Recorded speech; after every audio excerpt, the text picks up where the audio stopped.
What the Venus Project proposes is that we bring all the nations together and take care of everything on earth. We pledge allegiance to the environment and all the world's people. The end of separate nations, the end of the artificial boundaries that separate people, and the sharing of all the world's resources by all the world's people. If few nations control most of the Earth's resources, you're going to have territorial disputes. You're going to have war. You're going to have all the problems you've always had. That's why most people think it's human nature. They think man is basically greedy, and that this is why you have problems. That is not true. A banker, a serial killer, and a gangster, and a priest are made by environment. It's not human behavior, it's the environment we come from which generates behavior. We are victims of culture, all of us. That's why we have a distorted view. We believe that some people are good, some are bad, some are creative, some are less creative. All that's bunk. Everyone can be creative. Now they tell you in your schools that plants grow. That's a lie. They need water, sunshine, soil, moisture, gravity, all those things. Without them, the plant doesn't move. There is nothing in the earth today that is not acted upon by resident forces. And your language was designed hundreds of years ago. That's why we can't talk to each other. We talk at one another, not to one another. A lawyer is a guy that takes language, twists it around to any way he wants to. If he's skilled at it, he can knock you out, put you in jail. A lawyer would be considered a criminal in the future. So would all bankers, and all businessmen, and all politicians. Don't forget, you're brought up to believe that King Solomon was a great guy. He had 1,000 wives. He'd be arrested today as a bigamist. So all the things that you're taught, they teach you to fit in with this culture. There's no such thing as thinking things over. You think within the context of the way you were brought up. So it's very hard for so-called normal people to step outside of the environment. Now, in the early days in the Roman Empire, I am told that they used to feed Christians lions. Now, the family would come Saturday and Sunday to see Christians being fed to lions. And the kids would say, Daddy, can we come next week to see Christians being fed to lions? Daddy would say, if you behave yourself. Are these kids sick? No. They're normal to that culture. There are no good or bad people. There are no corrupt people or dishonest people, creative people, lazy people. All that's bunk. If you're raised in a society that understands human behavior, you don't have those variations. You can block them through education. You must design for human comfort, and you must design cities with art centers, music centers, cultural centers. I can only talk a little bit about America because that's where I'm from. I don't like our country. It's completely corrupt. And that's for most civilizations today. They're all corrupt. I'm sorry to say that. I don't like what I'm saying. I wish it were otherwise. We are brought up in a system called established. Established means it serves the interest of the lead group, the control group. What we really need is an emergent society. There are no great men, no great women. All people are creative, but they're not brought up to know what that means. So when they tell you that your government likes you, they're working for you, all that's bunk.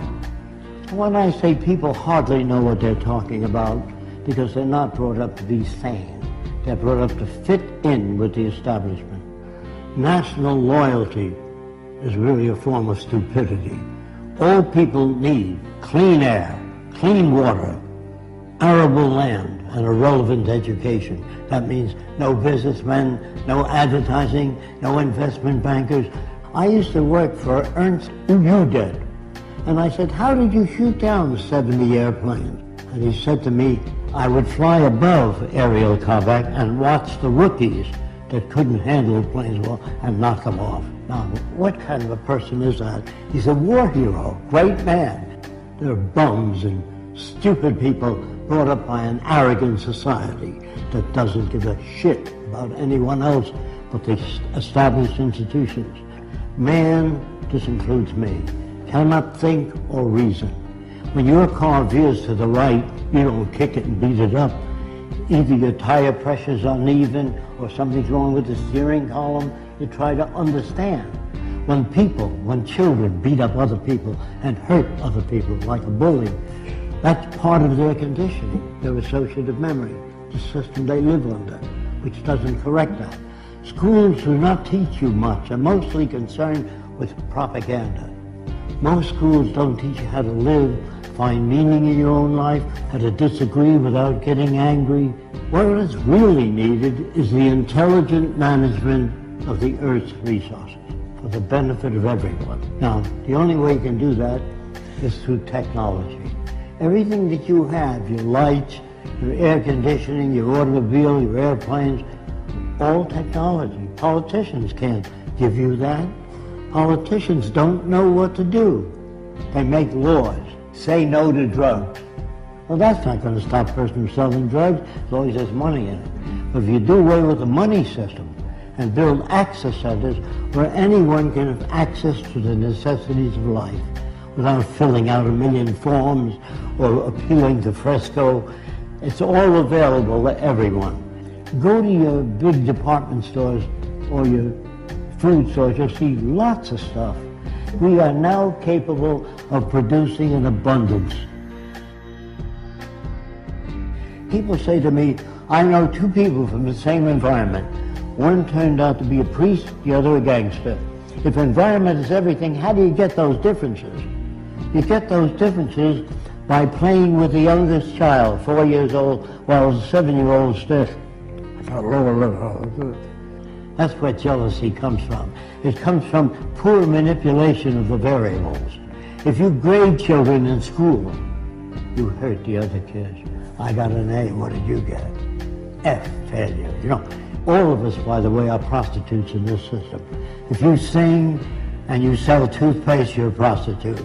If you get up and you say, I got just the house you're looking for, you're a prostitute for the establishment. So there's no good or bad people now. We're perfect reflections of the culture we live in. Again, I'm sorry about that. How can you pray to a God? How can you talk to God? They think, due to ego problems, that they're specially selected. The Jews are God's chosen people. The Germans are the master race. You know, all these little egocentric people think that they're put here to lead the world into a better direction. Galileo found seashells on the mountaintop. He took it to the Catholic Church, and he said, maybe the mountain was once under the water and was pushed up. And the church said, no, the devil put that stuff there to confuse you. So the world you live in is as full of shit as a Christmas turkey. And you're not about to talk to people and turn them around. You have to demonstrate it. So I don't say science is perfect, but it's closer to our problems than any other system. People really don't know what to do, so they put up a sign, thou shalt not steal, don't be dishonest. That doesn't change people. All money systems, as they begin to collapse and change, they move toward fascism. It's part of the history of civilization to move in that direction. The wealthy people try to protect what they have. I went to the South Seas when I was 21. Everybody on the island was nude, except when men climbed trees. They wore kind of a jockstrap to prevent their balls from being caught in the branches. So everybody walked around nude. And the interesting thing about it is I never saw a native stare at a girl's body, only her eyes. When you talk to a woman, you never say, hey, get a load of that chick. That's what you get in civilization. You cover the girl.